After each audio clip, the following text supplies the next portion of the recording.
এশিয়ার শীর্ষ দুই শক্তিশালী অর্থনীতির দেশ চায়না ও জাপানের মধ্যে কূটনৈতিক বিতর্ক তীব্র হচ্ছে।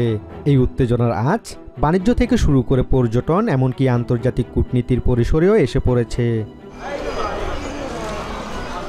এই বিতর্কের জের ধরে জাপানের সামুদ্রিক খাদ্য আমদানির ওপর সম্পূর্ণ নিষেধাজ্ঞা আরোপ করেছে চায়না। স্থানীয় গণমাধ্যমের তথ্য অনুযায়ী বেইজিং টোকিওকে এই সিদ্ধান্তের কথা জানিয়েছে। এর আগে ফুকুশিমা বিদ্যুৎ কেন্দ্রের পরিশোধিত পানি সমুদ্রে ছাড়ার সিদ্ধান্তের পর চায়না আংশিকভাবে নিষেধাজ্ঞা জারি করেছিল, যা এবছরের শুরুর দিকে কিছুটা শিথিল করা হলেও এবার পুরোপুরি নিষেধাজ্ঞা দিল বেইজিং। এর ফলে প্রভাবিত হচ্ছে জাপানের মোট সামুদ্রিক খাদ্য রপ্তানির 1/5-এরও বেশি অংশ। এই নিষেধাজ্ঞার আগে জাপানের মোট সামুদ্রিক খাদ্য রপ্তানির 1/5-এর বেশি যেত চায়নায়। বেইজিং পানি ছেড়ে দেওয়ার অজুহাত দিলেও এর মূল কারণ জাপানের প্রধানমন্ত্রী সানায়ে তাকাইচির তাইওয়ান সম্পর্কিত মন্তব্যের কারণে সৃষ্ট গভীর কূটনৈতিক বিরোধ। এছাড়া চায়না জাপান উত্তেজনার সরাসরি প্রভাব পড়তে শুরু করেছে টোকিও ভিত্তিক পর্যটন সংস্থা ইস্ট জাপান ইন্টারন্যাশনাল ট্রাভেল সার্ভিসের মতো ছোট ব্যবসার ওপর। নিজের নাগরিকদের জন্য চায়না সরকারের ভ্রমণ সতর্কতা জারির পর থেকেই ট্যুর অপারেটরদের কাছে ফ্লাইট বাতিলের হিড়িক শুরু হয়। শুধুমাত্র বুধবার সংস্থাটির 20টি বুকিং বাতিল হয়েছে।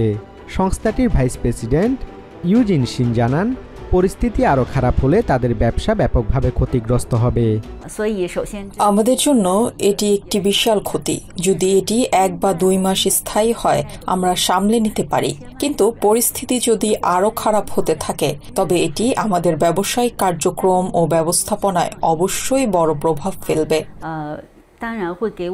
এই বিতর্ক শুরু হয়েছে মূলত তাইওয়ান নিয়ে জাপানের প্রধানমন্ত্রী সানায়ে তাকাইচির সাম্প্রতিক মন্তব্যের কারণে, যেখানে তিনি বলেছিলেন তাইওয়ানে চায়না আক্রমণ করলে জাপানের অস্তিত্ব হুমকির মুখে পড়তে পারে এবং এর ফলে সামরিক প্রতিক্রিয়া সৃষ্টি হতে পারে।